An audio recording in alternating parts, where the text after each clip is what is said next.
Secretos inéditos de la Biblia. Capítulo 4, 16. Coresh el Mesías gentil, que nunca supo que fue Mesías.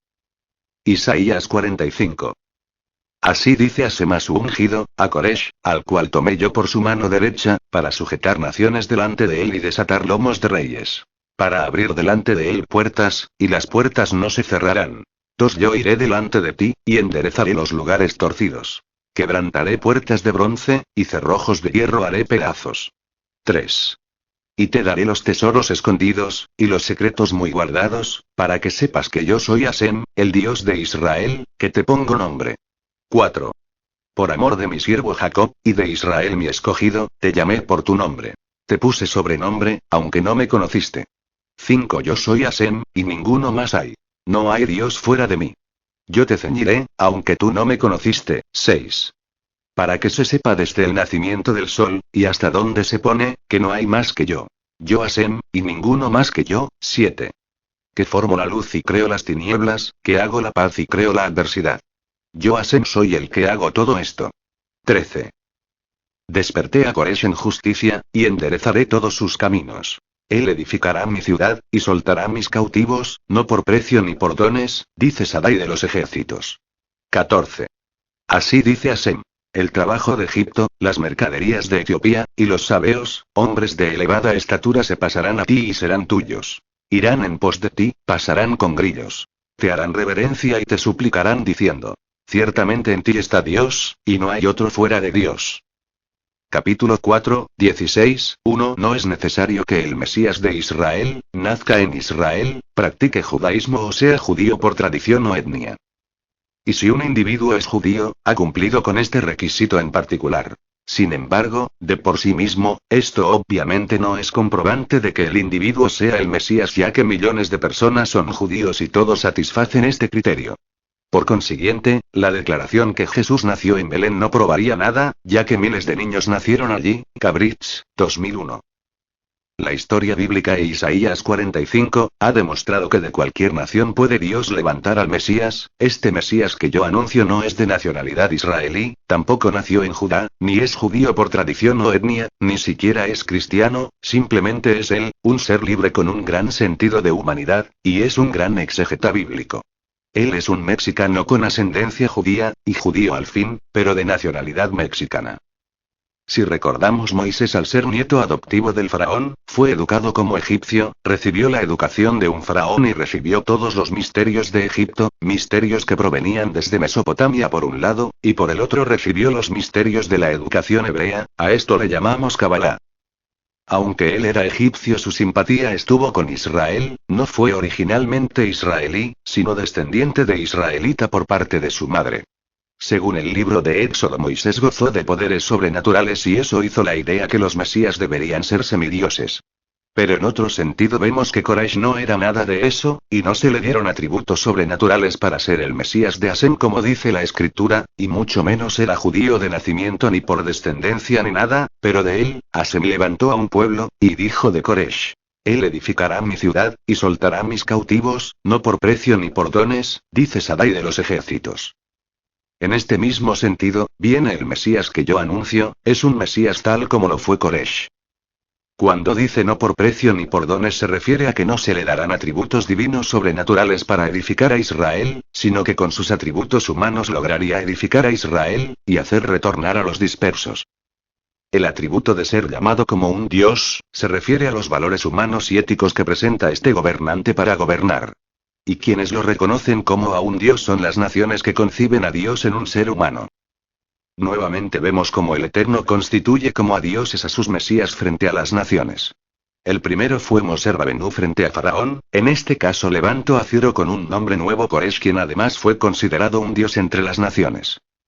En este entendido, Asem levantará al hijo de Perech de la descendencia, raíz, de Isaí, como un gobernante entre las naciones. No por precio, ni por dones, para que no sea idolatrado. Y para que la humanidad comprenda que para vivir bien, y mejorar, no se necesitan prodigios sobrenaturales, sino un compromiso ético y de valores hacia la vida, apegadas a los derechos humanos, bajo la observancia de los criterios de la Torá. Así pues, mientras que los judíos sionistas descubran que el Mesías que ellos esperan, no ha nacido en Eretz Israel, sus expectativas caerán en jaque mate cuando interpreten correctamente a Zacarías 9:9. Alégrate mucho, hija de Sión. Da voces de júbilo, hija de Jerusalén.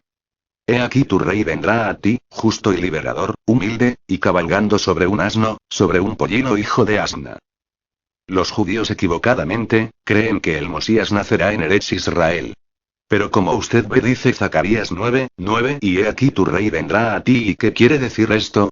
¿Que nacerá en Eretz Israel? De ninguna manera, pues en realidad se refiere a que el Mesías nacerá en la diáspora, es decir fuera de Israel. Por eso hago énfasis en las palabras de Zacarías 9:9 he aquí tu rey vendrá a ti. Y lo confirma Zacarías 9:10 y de Efraín destruiré los carros, y los caballos de Jerusalén, y los arcos de guerra serán quebrados. Y hablará paz a las naciones, y su señorío será de mar a mar, y desde el río hasta los fines de la tierra. Cuando dice de Efraín destruiré carros y caballos de Jerusalén se refiere a que en este período sus expectativas con respecto a la espera del Mesías serán destruidas, porque las expectativas que el rey Mesías nazca en Eretz Israel y directamente nazca en Belén de Efrata provienen del protocolo de Benjamín quienes aseguran que el rey Mesías debe ser de un prominente millonario, rey de casta y linaje ininterrumpido, es decir de casta judía que nunca abandonaron Israel ni la religión, aun soportando todo en Israel desde la destrucción del segundo templo hasta los últimos ataques de hoy en día. Otra perspectiva que se destruye cuando dice destruiré carros y los caballos de Jerusalén se refiere a que en este período el rey Mesías no llegará siendo un gran líder o estratega militar y poderoso político de escala mundial, sino que es una persona de humilde condición, no es millonario, y será un gobernante electo por las personas y finalmente reconocido por los judíos. Otra expectativa destruida es que será un hombre de guerra y no de paz, cosa que se opone al verdadero sentido de la Torá y los profetas. Así pues en este sentido dice Zacarías 9:10. Hablará paz a las naciones como pueden oír al Mesías en viva voz todas las naciones al mismo instante. En el tiempo de Jesús de Nazaret era imposible que las naciones lo escucharan, no había los medios de comunicación que hay hoy en día. Por esto mismo Jesús envió a predicar a sus apóstoles y seguidores, porque era el único medio más rápido y eficaz para transmitir su palabra, y lo que logró fue que en el intento por evangelizar a muchas naciones, por más de 2000 años, fue que sus predicadores convirtieran sus organizaciones religiosas, en imperios opresores. Y en lugar de traer la paz, trajeron sometimiento, muerte, sufrimiento, abusos de poder, desigualdad social, guerras, manifestaciones, inconformidades. Ricos extremadamente ricos, y pobres extremadamente miserables.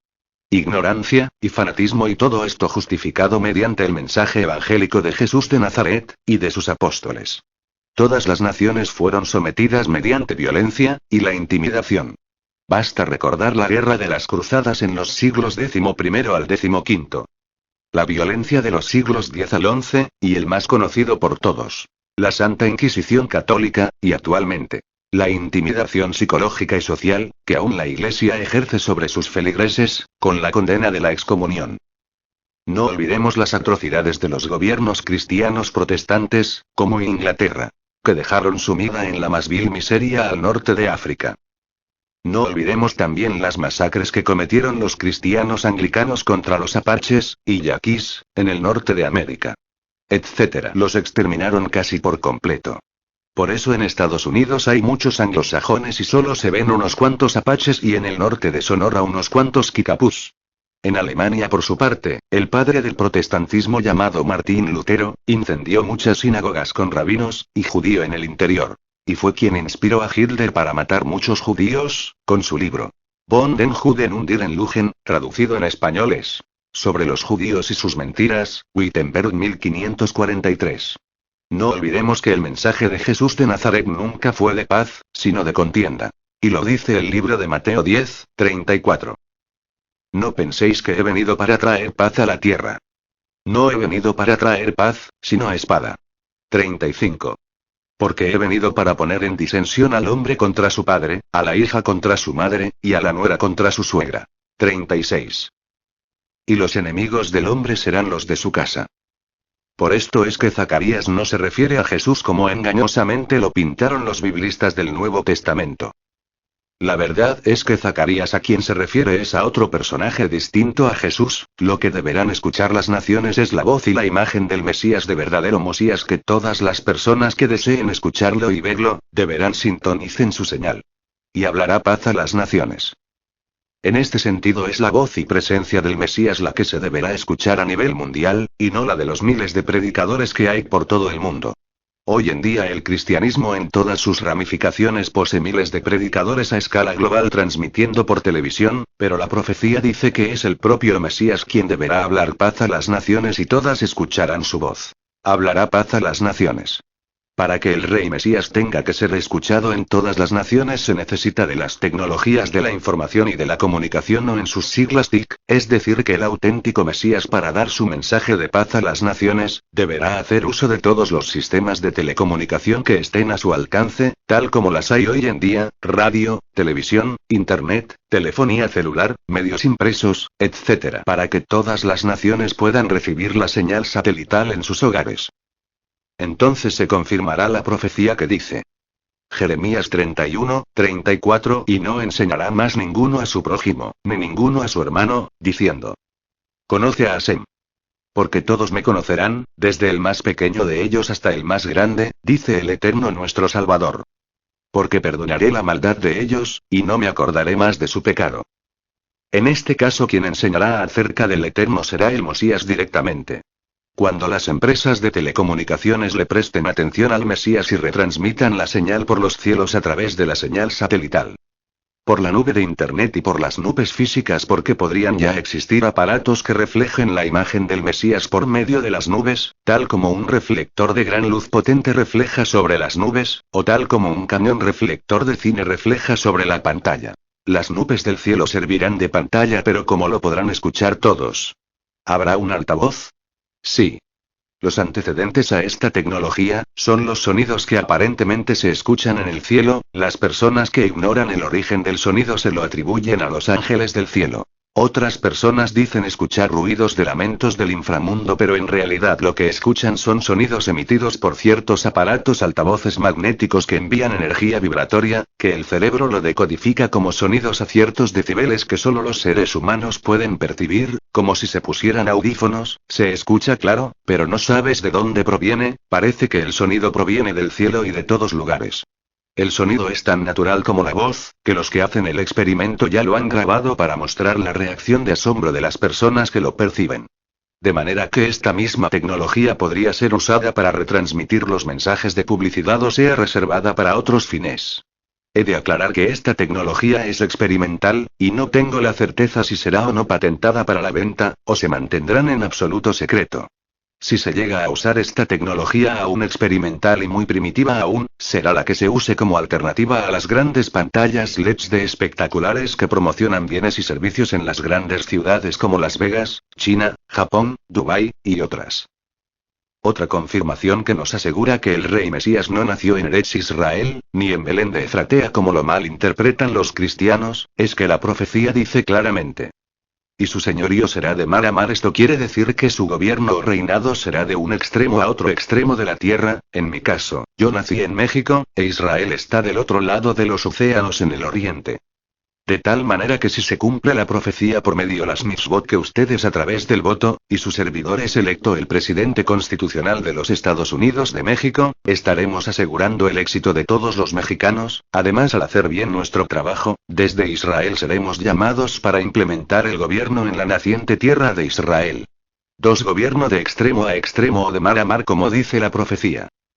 Del éxito que logre obtener en prosperar a México desde la presidencia de la República, será mi carta de presentación, para que Israel confíe que soy el rey Mesías. Isaías 43, 4 y 6. No temas, porque yo soy contigo. Del oriente traeré tu generación, Israel, y del occidente te levantaré, oeste de México. Ver Jeremías 16, 15, 23, 3, Isaías 11, 12, Zacarías 10, 6. Ezequiel 37, 21, 22, mi generación proviene de Oriente, tengo raíces genealógicas judías, y no solo judías sino que soy el brote que surge de la raíz genealógica de Isaí, como lo demuestro en este libro. Esta genealogía se ha levantado en el occidente en México. Si la mayor parte de mis proyectos o acciones logran el objetivo de hacer un mejor gobierno en comparación a los anteriores, terminado el sexenio, ya no llegaré alegóricamente montado sobre un burro, esto quiere decir llegar como un sirviente y no como un jefe o amo de las naciones, porque los amos antiguamente viajan a carro y caballo, mientras que los sirvientes lo hacían en burro. Un sirviente es un servidor, yo soy su servidor, y un servidor también es un servidor público, esto es un servidor puede ser que tenga el rol de político o empleado. Mi humildad viene implícita en eso, que además provengo de una familia de clase modesta, de profesores, es más, mi carrera política la estoy iniciando sin recurso de gobierno, sino con recursos propios, y con los recursos humanos que deseen sumarse a esta buena intención. De manera que recalco, la clase económica donde nací es clase media baja. Conozco las necesidades del pueblo trabajador porque yo soy alta clase. En este sentido hay una promesa para mí como rey Mesías si cumplo cabalmente mi misión. Jeremías 22:4 Porque si efectivamente obedeciereis esta palabra, los reyes que en lugar de David se sientan sobre su trono, entrarán montados en carros y en caballos por las puertas de esta casa. Ellos, y sus criados y su pueblo. Quiere decirme el Señor que si yo como candidato a Mesías o a gobernante de México y logro mi deseo, tendré que luchar contra la corrupción y las opulencias bizarras, deberé ser sobrio, justo para cumplir mis promesas de campaña. Si lo cumpliese aquí en México, en Israel entraré alegóricamente montado en carros y en caballos. ¿Qué quiere decir esto? Que no entraré solo como un servidor público o un político nada más, sino que de inmediato será reconocido mi linaje en Israel, y seré bienvenido como el rey Mesías o rey de Israel. A partir de ahí ya no entraré nunca más a Israel como un sirviente de las naciones. Entrar montado en un burro significa entrar a Israel como un sirviente, ya sea como un obrero, un trabajador o un servidor público. Si yo entrara a Israel con este libro sin ser gobernante, también entraré alegóricamente sobre un burro, porque no tengo calidad de rey, ni de gobernante, ni nada, solo soy un trabajador al servicio del público, es decir, entrar sin ningún poder político y económico. Mi primera visita a Israel que yo haga puede ser como un servidor público si gano las elecciones presidenciales en México en el 2018 preferentemente, si como presidente investido llego a Israel solo de visita, entonces podría entenderse que estoy entrando también sobre un burro y no sobre un caballo. Si no gano las elecciones presidenciales para el 2018 igualmente llegaré a Israel alegóricamente montado en un burro, porque llegaré siendo lo que ahora soy, un profesor al servicio del pueblo, una persona de humilde condición, igualmente que si fuera presidente de la República Mexicana, ambos trabajos tanto el de profesor, como el de presidente de la República son considerados de servicio público de sirviente. Así que gane o no las elecciones de México, eso depende de ustedes, no de mí, podré llegar a Israel alegóricamente montado sobre un burro porque mi naturaleza es ser humilde. ¿Pero de qué me servirá ser presidente de México 2018-2024? La verdad, amo a México. Me encanta mi país desde todos los ángulos donde lo vea, no hay pretexto, lo amo y quiero servirlo antes de irme a Israel. Si México me permite ejercer mi vocación con éxito, me asentirá ayudarlos y llevar a esta nación a una mejor situación económica, en materia de justicia, política, social y cultural, entre otras, cuando termine con éxito mi sexenio, y sea evidente por mi trabajo que yo soy el rey Mesías, entonces visitaré por vez definitiva a Israel, pero esta vez será para gobernarlo y entonces yo y todos los de mi gabinete que quieran seguirme entraremos alegóricamente montados sobre carros de fuego y caballos, porque Israel habrá confirmado que en realidad soy el rey Mesías, entonces me recibirán ya no como un servidor público, sino como su auténtico rey, y entonces restableceremos entre todos los implicados el reino del rey David, y el servicio legal en el Beit HaMikdash. Ahora bien, cuando Miqueas 5:2 dice: Pero tú, Belén Efrata, pequeña para estar entre las familias de Judá, de ti me saldrá el que será Señor en Israel. Y sus salidas son desde el principio, desde los días de la eternidad. Tampoco se refiere a Jesús, porque él nunca fue un servidor público o un político, nunca tuvo un reinado en sí. Jesús fue un curandero fuera de lo ordinario y un crítico filosófico de la Torá, aunque claro, cuando deliberaba dejaba boquiabiertos a muchos, por sus respuestas antisemitas. A esto hay que añadir que nunca pudo demostrar su vínculo familiar con el rey David. Y aunque según sus apóstoles él resucitó, no se quedó para reinar físicamente en Israel. Ya no le interesó gobernar y rescatar a Israel. Si él se hubiera quedado y aprovechado su resurrección para demostrar a todos los 70 sabios de Israel y mostrar la evidencia física de su persona inmortal como supuestamente lo hizo con el apóstol Felipe, sus opositores terminarían creyendo y cediendo en que él era un ser muy especial que podría ayudar políticamente a Israel para liberarse de Roma. Jesús debió haberse hecho visible no a sus apóstoles ni aun a Felipe, sino a los propios que dudaron de él, porque el que tiene la duda, tiene el beneficio que se le compruebe lo que se le afirma con hechos reales y fehacientes. En este sentido, si Jesús se hubiese mostrado a todos, todos los judíos hubiesen valor y se hubieran liberado moral y políticamente de Roma. Pero como extrañamente no sucedió así. En el supuesto que Jesús haya resucitado y que él fuera rey Mesías de su tiempo, debió incrementar con más poder la lucha por su reinado físico en Israel, porque Malhut es un reino físico y lo administramos los descendientes sanguíneos del rey David. En este caso, si realmente resucitó, en realidad renunció a su cargo de rey Mesías, es decir, renunció a ser el Mesías, que en español significa ser el libertador de Israel contra Roma, y al renunciar desobedeció el mandamiento de la ley que nos exige a los hijos del rey David continuar con el reinado, porque todos los descendientes del rey David estamos obligados a hacer estas mitzvot de cumplir con el ejercicio de reyes en este reino físico llamado Malhut.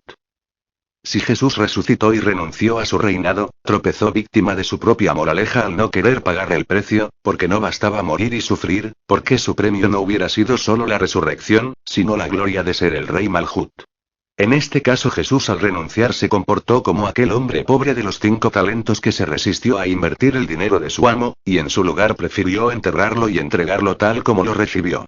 Mateo 25:25. ¿Pero por qué renunciar a tan digno cargo? Solo él supo por qué motivo prefirió no continuar la lucha por el reino de Malhut. Por eso él mismo profetizó, que cuando venga el verdadero Mesías él haría ese trabajo que él desde el principio no quiso, o no era su misión hacer en ese instante, porque él sabía que él no era el rey Mesías. Mateo 25:31. Cuando el Hijo del Hombre, el Mesías, venga en su gloria en hebreo, y todos los santos ángeles con él, entonces se sentará en su trono de gloria, Malhut, 32, y serán reunidas delante de él todas las naciones. Y organizará a los unos de los otros, como organiza el pastor las ovejas de los cabritos. Los apóstoles no entendieron y los cristianos no han entendido que Jesús profetizaba no de sí, sino de otro ser humano, al que él llamaba en tercera persona el Hijo del Hombre, y confundía a muchos porque también en otros momentos hacía referencia a él como el Hijo del Hombre, pero como él mismo lo dijo, esto lo hacía con el fin de confundir a sus oyentes quienes ignoraban realmente cómo identificar al Mesías. Él siempre hablaba, en alegorías o en lo oculto, Mateo 13:13, por eso les hablo por parábolas. Porque viendo no ven, y oyendo no oyen, ni entienden. Para los judíos que conocían realmente los requisitos mínimos que debe cumplir el Mesías, requisitos que Jesús no reunió, no los engañaba, y por eso no eran tan osados para decir abiertamente que él era el Mesías. Por este mismo motivo los apóstoles y muchos cristianos dieron por hecho que cuando él se refería al Hijo del Hombre se refería a sí mismo, por eso el error de creer que Jesús es el Mesías subsiste a nuestros días. Muchas veces se le preguntó que hablara abiertamente y dijera si él era el rey Mesías, a lo que él contestaba: Tú lo dices. Tú lo has dicho. Si os lo dijere, no creeréis. Vosotros decís que lo soy. Incluso en el día final de su juicio frente al gran sacerdote nunca aseguró ser el Mesías de Malhut, porque él siempre contestó tú lo has dicho, dejando ocasión a la duda, y tú lo has dicho y no yo. Pero sí aceptó ser el Hijo de Dios, y eso es lo que él predicaba en todas sus reuniones, porque según el Nuevo Testamento él era hijo de madre judía de María, y por lo tanto al ser Bene Israel traducido como hijo de Israel, todos los de las 12 tribus somos considerados hijos de Dios, por eso podemos cantar Avinu Malkeinu, 1 Crónicas 10:29, que traducido es nuestro Padre, nuestro Rey. En eso no había mentira, pues todo Bene Israel es hijo de Dios. El problema fue que profetizó algo que nunca sucedió. Mateo 26:64, Jesús le dijo: Tú lo has dicho. Y además os digo, que desde ahora veréis al Hijo del Hombre sentado a la diestra del poder de Dios, y viniendo en las nubes del cielo. Jesús nunca aclaró que esto era una alegoría. Los judíos entendieron esto tan literal, como lo entienden hoy en día los cristianos pentecostales y religiones afines, quienes en base a Mateo 24:30 1 Timoteo 4, 17 y Revelaciones 19, 11, aseguran que Jesús en su segunda venida llegará volando por las nubes, con caballos alados tipo Pegasus, con muchos ángeles haciendo guerra contra Satanás y que en un abrir y cerrar de ojos serán arrebatados en los cielos. Los judíos, el gran sacerdote y el resto de los jajamín lo entendieron así, tan literal como lo dijo Jesús: desde ahora veréis al Hijo del Hombre sentado a la diestra del poder de Dios. Pero en ese instante no vieron nada y esperaron y no se vio a ningún hijo de hombre ni por los cielos, y mucho menos vieron a Dios y su poder como lo había profetizado Jesús en ese momento. Recordemos que para cumplir la Torá siendo un libro de ley, se necesitan hacer los rituales que indica al pie de la letra, abstenerse, y hacer todas las actividades paso a paso cuando lo indica la Torá, esto según sea el rol que juega cada persona. Los juicios ante la Torá y ante el Sanedrín son al pie de la letra, para no cometer injusticias. Así que los juicios son tal literales tal como lo indican las leyes y las instituciones de justicia hoy en día, con el fin de que los jueces no abusen de su poder y juzguen por analogía, es decir, no pueden inventarse una ley o un precepto que no existe para librar o condenar al enjuiciado. No se puede actuar por analogía ni se puede apartar del criterio de los jajamín y de las leyes auxiliares como son el Talmud, la Torá oral, entre otros. Levíticos 19, 15. Y tal como es un juicio actualmente donde hay parte acusadora, defensa, testigos y pueblo en general, el juicio de Jesús fue oral y público, Números 27, 21. Deuteronomio 1, 17. Y si siguieron el procedimiento correcto que marca la Torá, y tal como lo explican someramente los apóstoles en el Nuevo Testamento, al principio a Jesús se le debió informar de qué se le acusaba y se le preguntó cómo él se declaraba ante los hechos imputados. Él se mantuvo en su derecho de guardar silencio, por eso no contestó nada. Enseguida llamaron a la parte acusadora para conocer los hechos que inculpan al acusado.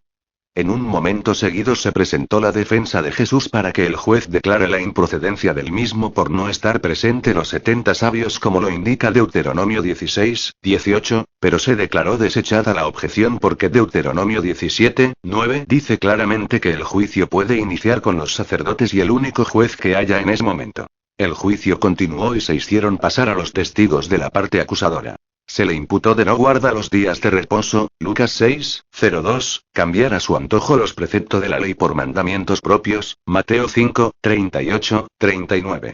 No guarda las leyes del lavado de manos y no tomar cuidado de los utensilios para comer, etc. Marcos 7, 06, 21. De no ofrecer sacrificios animales para reparar estos daños. Entre otros argumentos en contra. Habiendo escuchado a los testigos de la parte acusadora, escucharon a los testigos de la defensa a favor de Jesús, quienes dieron testimonio de todo lo bueno que él hizo y que está asentado en el Nuevo Testamento, tal como sanar enfermos, dar vista a los ciegos, levantar paralíticos, resucitar muertos, echar fuera demonios, caminar sobre las aguas, dar de comer a más de 5.000, etc. Al final el gran sacerdote le pide que por favor declare algo en su favor, y es cuando el sacerdote le pregunta. Mateo 26, 63. Mas Jesús callaba. Entonces el sumo sacerdote le dijo: Te conjuro por el Dios viviente, que nos digas si eres tú el Cristo, el Hijo de Dios. 64. Jesús le dijo: Tú lo has dicho. Y además os digo, que desde ahora veréis al Hijo del Hombre sentado a la diestra del poder de Dios, y viniendo en las nubes del cielo. Antes de rasgar sus vestiduras, es obligación del sacerdocio otorgarle el beneficio de la duda a favor del inculpado para declararlo inocente, y por eso tienen que esperar el tiempo oportuno para ver que la profecía hecha en ese momento se cumpla. Al esperar el tiempo necesario para comprobar que se cumpliera su profecía, y al esperar ver el poder de Dios manifiesto en ese momento, ya fuera que apareciera y los reprendiera por juzgar a su unigénito, y luego para demostrar que Jesús era su Hijo amado, pues en espera de la profecía, aguardaron para ver a qué horas Hashem levantaría a Jesús por los aires, hasta las nubes, y lo haría subir a la derecha de su trono, y los jajamín y las personas implicadas en el juicio, entre de ellos, sus testigos a favor, testigos en contra y el resto del pueblo que lo seguía. Todos esperaron. Y esperaron a que se cumpliera esa profecía y no pasó nada. Jesús no fue sentenciado a muerte física en este sentido por decir que él era el Hijo de Dios, pues como expliqué todo judío e israelita es hijo de Dios, tampoco por decir finalmente que él era el Mesías sin serlo, porque todo judío tiene derecho a aspirar a tan digno cargo, sino que fue sentenciado porque no pudo comprobar que predicara realmente al Dios de los judíos, quien exige un estricto apego al sentido de la legalidad de la Torá, y Jesús al contradecir los mitzvot y ordenar a sus seguidores hacer actos alternos, se le consideró apóstata, falso profeta, hechicero y encantador, esto porque no pudo comprobar favorablemente el origen. La sentencia de los sacerdotes, el juez, y de los implicados al juicio fue que al no cumplirse esta y otras profecías de ver físicamente al Hijo del Hombre a la diestra del poder de Dios, Jesús fue declarado falso profeta aplicándole el precepto de Deuteronomio capítulo 13 y capítulo 18, 22. También se le acusó de apóstata por ir en contra de los preceptos de la Torá, y de las costumbres judías. Enseguida el sumo sacerdote rasgó sus ropas como un acto de profunda pena, pues a pesar de que Jesús hizo muchos actos buenos a los ojos humanos, al ojo de la Torá Jesús no cumplió con apego a la legalidad, y se comprobó que no provenía del Dios de los judíos, por haber errado estas profecías, por lo cual sus actos fueron cuestionados por no apegarse al sentido de legalidad. Enseguida se dejó en privado al sumo sacerdote y a Jesús para hacer efectiva la sentencia de muerte espiritual a Jesús. El arma que usó el Cohen Gadol fue un shofar, que al primer sonido fue declarado excomulgado de la congregación judía.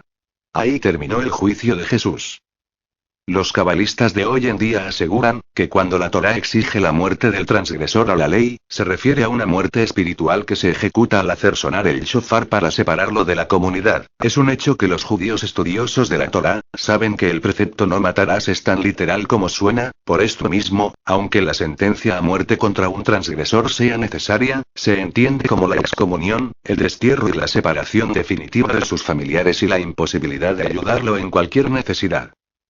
Los tzadikim u hombres justos, estos son los jajajomim u hombres sabios, no pueden ejecutar un acto de muerte física que no sea en defensa propia, de un ser querido, en defensa de sus posesiones o derechos, así como en defensa de una autoridad o de la nación israelí. El problema objetivo que se lee de forma literal y se malinterpreta en el Nuevo Testamento es que Israel era pueblo ordenado teocráticamente, y la religión de Estado que operaba en ese momento era la Torá, y la Torá de manera errónea era entendida literalmente por los creadores del Nuevo Testamento, contrario a la realidad, que la Torá ordena que si un familiar, incluso un hijo, habla en nombre de Hashem y se dice ser un profeta, y si lo que dice no se cumple, no se le debe temer. En cambio, si contradice la Torá, y aquel ordenando nuevos, o diferentes mandamientos predicando a otro dios o dioses o dando pie a la idolatría, este debe morir. Por eso el sacerdote determina blasfemia contra Jesús, pero no la muerte física.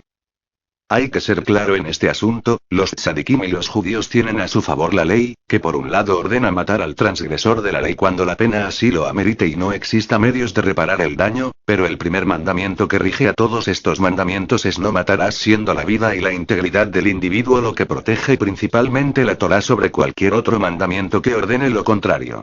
Por esto lo que determina el Sanedrín para Jesús no es la muerte física, porque no tienen permitido privar de la vida a nadie, Juan 18, 31, sino la excomunión, que representa que quedará excluido de la sociedad judía, privándole de todos los beneficios y ayudas que podría recibir, tanto de familiares como de conciudadanos. En este punto de vista no será nunca más respetado como judío y desde luego pierde el derecho a ser Mesías. Pero como era obligación del Sanedrín remitir a todo acusado a las autoridades del Imperio Romano, entonces Jesús es enviado a Pilatos. La muerte de Jesús se debe a diferentes causas, que en otro libro exclusivo le dedicaré, pero en general puedo asegurar que las multitudes, al sentirse engañada por Jesús ya que profetizó algo que en parábolas no entendieron, pidieron su muerte aplicándole el precepto de Deuteronomio capítulo 13 y capítulo 18, 22 de manera literal. Dicen los cabalistas que solo los ignorantes se quedan con la primera interpretación legal. Menester es decir que actualmente de Jesús no hay pruebas evidentes ni de su muerte y menos de su resurrección, tanto para antropólogos, historiadores, científicos.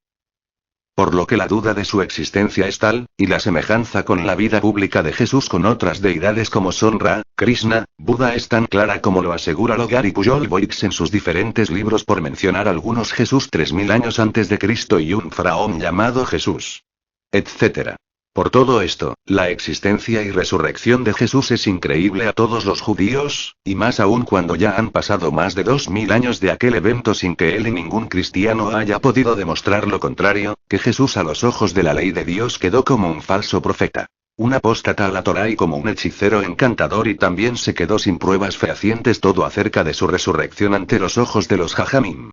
Actualmente los católicos, cristianos en todas sus diferentes manifestaciones, testigos de Jehová, mormones, judíos mesiánicos y judaizantes afines no han podido demostrar ser fieles seguidores del Maestro porque no saben con evidencia certera cuál fue su verdadero nombre, llamándolo por diferentes motes tales como Jesús, Jesúa, Jehoshua, Yeshua, Emmanuel, Yahvé, Jehová, y Ahasua. Bar Jesús. El hijo del Pantera Yesu Ben Pandiram el camino. La luz del mundo, la verdad. El Salvador, el Verbo, el Alfa y el Omega, Jesús o Jeceus y hasta la serpiente emplumada o Quetzalcoatl. Ante tal grado de ignorancia, mucho menos han podido mostrar en sus personas evidencias sobrenaturales que igualen nos superen en poderes al Jesús bíblico como él mismo lo predijo en Juan 14:12, evidenciando a todos estos grupos religiosos como falsos cristianos o falsos netzaritas, Mateo 7:20-23. Lucas 13:27 y Romanos 2:24, y confirmando a 2000 años que Jesús a la lupa de la ley de Dios es un falso profeta, un apóstata y un personaje de ciencia ficción. No quiero desacreditar al Maestro como lo llaman los gnósticos, ni a sus obras, simplemente estoy aclarando que, sus propios apóstoles y demás seguidores confundieron a Jesús con el rey Mosías. Él mismo confesó antes de su muerte a Pilatos según el libro de Juan capítulo 18:36. Respondió Jesús: Mi reino no es de este mundo. Si mi reino fuera de este mundo, mis servidores pelearían para que yo no fuera entregado a los judíos. Pero mi reino no es de aquí. Jesús mismo aseguró que su reino no era Malhut, que es este reino material, por lo tanto, no califica como rey Mosías, ni como rey de los judíos, porque recordemos que fue Pilato quien lo nombró por burla e ironía así. Si el reino de Jesús no era Malhut, es decir, su reino no era de este mundo material, sino de un reino espiritual, no es descendiente del rey David, porque su padre según las escrituras fue el Espíritu Santo, en este sentido tampoco es el Dios de los judíos. Jesús aceptó ser harina de otro costal, es decir, rey de otro reino e hijo de otro Dios, así de simple. Los que han querido metérselo a la malagueña a los judíos fueron principalmente los gobernantes del Imperio Romano, empezando por Pilatos, quien burlescamente puso un texto en la cabecera de la cruz: Rey de los judíos. Luego con esa idea continuaron los católicos, y actualmente los cristianos protestantes. Si los cristianos no insistieran en asegurar que Jesús es el Dios de los judíos, que es el Mesías de los judíos, o la sustitución de los sacrificios de alimentos y animales para el perdón de las transgresiones, y en su lugar aceptaran que Jesús predicaba a un Dios diferente al Dios de los judíos, se vieran un poco más originales y ganarían más credibilidad, pero entre más investigan las personas en las fuentes reales, más evidentes se hacen las mentiras del cristianismo que por más de 2000 años ha subsistido. ¿Realmente resucitó Jesús y subió al cielo? Como referencia al pie de página es este documento mencionaré que Pilatos fue gobernador de Judea según el Nuevo Testamento, quien por sugerencia de su esposa en lo oculto le perdonó la vida al desconocido Jesús, quien al ser excomulgado y desterrado por el Sanedrín quedó a disposición de Pilatos, y por sugerencia de su esposa, Mateo 27:19, lo dejó en libertad enviándolo a vivir en las islas de Chipre, en Pafos específicamente con el papel de sabio consejero para el procónsul Sergio Paulo, registrándolo con un nuevo nombre Elimas Hechos 13:6-8, o Bar Jesús, conocido ya físicamente por su principal perseguidor el fariseo Pablo de Tarso, quien presenció su juicio ante el Sanedrín, y al corroborar toda la mentira de su muerte y resurrección, lo reprende duramente por hacerse pasar por un muerto resucitado, lo maldice y le arroja una mezcla de polvos para dejarlo ciego. Pablo reflexiona que si se descubría la mentira mucha gente moriría de desesperanza, por eso Pablo decidió no seguir predicando a un Jesús de carne sino a otro, 2 Corintios 5:16, a un Mesías que a él como fariseo y cristiano se le había revelado. Las 14 epístolas de Pablo, son enseñanzas místicas farisea. Es claro pues aquel que murió en la cruz fue una víctima parecida a Jesús, víctima puesta por el gobernador Poncio Pilatos por recomendación de su esposa. Esto podría responder muchas dudas acerca de su desaparición sin evidencias físicas, ni de su muerte y resurrección. Así pues Miqueas 5:2, y no es una profecía que el Mesías nacerá en Belén. El pasaje simplemente dice que se ha predestinado que el Mesías podría hacer remontar su ascendencia a Belén. Esto está de acuerdo con la declaración bíblica que el Mesías será un descendiente del rey David, quien era de Belén, como se ve en Samuel 1:16-18 y Pac. 36, Cabrits, 2001. El linaje comparémoslo con una planta de maguey espadín azul como el que aparece en la fotografía, el cual es una planta que su fruto es una penca de la cual se extrae el aguamiel para generar diversas clases de licores y medicinas, pero la penca tiene un camote y una raíz, la cual es capaz de dar nuevos hijos, es decir, de la raíz surge un brote, es decir, una nueva planta de maguey. Esa planta tiene que ser separada y cortada del maguey grande o viejo, y no puede crecer al abrigo de dicho maguey porque morirá o será un caos hacer crecer a dos plantas una debajo de otra. Para que la nueva mata de maguey sirva tendrá que ser cortada y trasplantada en otra tierra nueva y virgen para que adquiera todos sus nutrientes. En este mismo sentido, el linaje del rey David tiene una raíz y es la raíz de Isaí, quien nació en la tierra de Belén de Efrata, y de esa raíz y de esa tierra proviene el linaje de todos los reyes de Israel, aunque el último que se cuenta en este versículo, tuvo que ser cortado y arrancado de sus raíces, sacado de su tierra para trasplantarlo en una tierra nueva, esto es México, que es una palabra aparentemente autóctona o méxica, pero la palabra méxica pronunciada correctamente como méxica es realmente de origen hebreo, e insinúa la palabra Mesías o Mosías, que quiere decir libertador, sin olvidar que la historia de los mexicas es tan parecida al éxodo israelita. Si remontamos un poco la historia de México, recordaremos que el nombre de la gran tierra prometida por el dios Huitzilopochtli, que en náhuatl se le conoce como el colibrí y nido de pájaro, como se le conoce en el Zohar a Kadosh Baruj Hu, a la morada del Mosías. Huitzilopochtli le dio el nombre a su tierra prometida Tenochtitlán, que es una palabra compuesta de dos dialectos, el hebreo donde Tenoch insinúa a Enoch o Enoch, quien es un personaje bíblico descendiente directo de Rubén, primogénito de Israel, número 26, 5, y Tlán, que en lengua náhuatl significa lugar, insinuando el lugar o tierra de Enoch. Recordemos que Enoch o Enoch es un personaje bíblico que fue arrebatado por los cielos, Génesis 5, 24. Hebreos 11, 05. Ahora bien, el gentilicio de México no es mexicano sino mexicani. Y México no debe pronunciar con J, sino con SH, México. Y cuando mencionamos su gentilicio es mexicane, que insinúa la palabra Mesías acá, o mosicane, que en hebreo significa Mosías y traducido al español es yo soy el Mesías, palabra que se traduce como libertador. Este versículo no es una profecía que el Mesías nacerá en Belén. El pasaje simplemente dice que se ha predestinado que el Mesías podría hacer remontar su ascendencia a Belén. Esto está de acuerdo con la declaración bíblica que el Mesías será un descendiente del rey David, quien era de Belén, como se ve en Samuel 1, 16, 18 y Pac. 36, Cabrits, 2001. Los comentarios de la Biblia Reina Valera 1955 son 5, 2. Sus orígenes se remontan, tiempos. Probablemente se alude al rey David y a su dinastía. David, que procedía de Belén, 1 Samuel 16, 1, 13, recibió un mensaje de Dios por medio del profeta Natán, en el que se le anunciaba que su dinastía y su trono quedarían establecidos para siempre, 2 Samuel 7, 4, 16. Salmos 89, 3, 4. Salmos 132, 11, 12. Isaías 9, 2, 7. Isaías 11, 1, 10. 3:5, 3. La que ha de dar a luz. Algunos estudiosos han entendido este verso como una alusión a Isaías 7, 14 y 9, 6.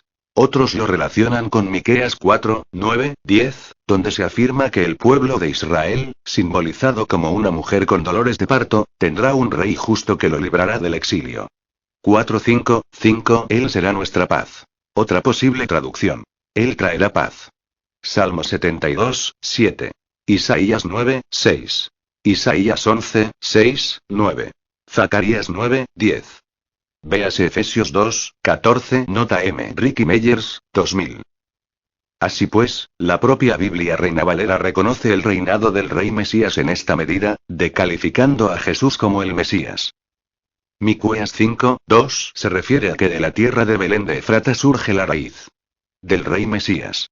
Pero su brote fue arrancado y llevado a otra tierra, este es el Mesías mexicano de genealogía judía. Miqueas 5, 2 se refiere a que de la tierra de Belén de Efrata surge la raíz del rey Mesías.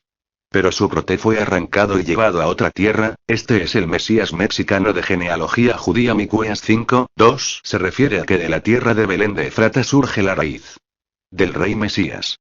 Pero su brote fue arrancado y llevado a otra tierra, este es el Mesías mexicano de genealogía judía. Y haciendo otra analogía, la descendencia del rey David es tal como un camote de maguey, o sábila, estas pueden tener hijos, de su raíz, pero para que el nuevo brote viva y crezca es necesario de arrancarlo de su raíz para migrarlo a otra nueva tierra, por esto dice Zacarías 9:9, y he aquí tu rey vendrá a ti.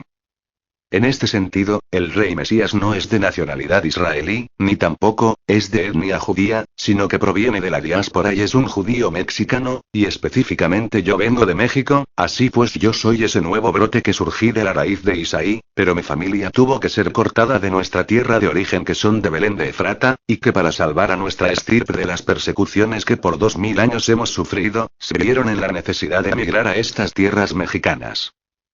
¿Qué dice de mí el profeta Isaías? Isaías 11:1 Saldrá una vara del tronco de Isaí, y un vástago brotará de sus raíces. 11:2 Y reposará sobre él el espíritu del Eterno, espíritu de sabiduría y de inteligencia, espíritu de consejo y de poder, espíritu de conocimiento y de temor de Dios. 11:3 Y le hará entender diligente en el temor de Hasem. No juzgará según la vista de sus ojos, ni arguirá por lo que oigan sus oídos. 11:4 Sino que juzgará con justicia a los pobres, y arguirá con equidad por los mansos de la tierra. Y herirá la tierra con la vara de su boca, y con el espíritu de sus labios matará al impío. 11:5 Y será la justicia cinto de sus lomos, y la fidelidad ceñidor de su cintura. Si te gustó la lectura te invito a que estés atento y atenta porque muy pronto estaré sacando a la venta mis libros Enigmas inéditos de la Biblia. El retorno de Melquisedec. Y Proyecto de Nación México 2018-2024. Donde abordo más a profundidad estos temas y doy a conocer mi identidad real y la solución a la problemática actual del país.